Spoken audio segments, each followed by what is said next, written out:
મોરબી જિલ્લામાં ધોળા દિવસે થયેલ લૂંટના ગુનામાં પોલીસે રિકવર કરેલ 72,50,000 તથા 63 આજે તેના મૂળ માલિકને પરત આપવામાં આવ્યા હતા। જાણવા મળતી વિગત પ્રમાણે ટંકારા નજીક ધોળા દિવસે 90 લાખ રૂપિયાની રોકડની લૂંટ કરવામાં આવી હતી અને આંગળીયા પેઢીના સંચાલક દ્વારા ટંકારા તાલુકા પોલીસ સ્ટેશન ખાતે ફરિયાદ નોંધાવી હતી।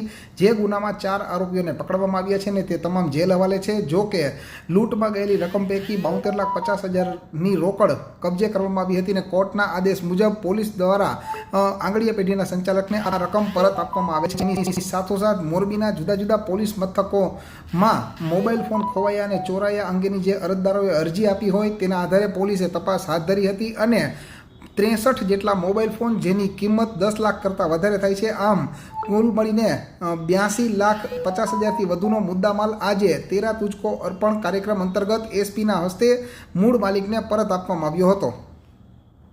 आज रोज मोरबी जिला पुलिस द्वारा तेरा तुझको अर्पण कार्यक्रम में अलग अलग गुनाहों में जे भोग बननारनी मिलकत आपने आरोपीओ पासेथी रिकवर करीए छीए અને સાથે સાથે કેટલાક જે મોબાઈલો ખોવાઈ જાય છે એને ટેકનિકલ ઇન્ટેલિજન્સ માધ્યમથી એને પણ શોધીને અને મૂળ માલિકને શોધીને એને પરત કરવામાં આવેલા છે। ટોટલ 72,50,000 જેટલી રોકડ રકમ અને સાથે સાથે 10 લાખથી વધારે અમાઉન્ટના ટોટલ 63 જેટલા મોબાઈલ એ મૂળ માલિકને આજરોજ પરત કરવામાં આવેલા છે। હાલ જે ગયા મહિને ટંકારા પોલીસ સ્ટેશનમાં જે લૂંટ દાખલ થઈ હતી એમાં આરોપીઓ પાસેથી જે એ કેશ રકમ કબજે કરવામાં આવેલી છે એને આજ મૂળ માલિકને કોર્ટના હુકમ પ્રમાણે સુપરત કરવામાં આવેલા છે।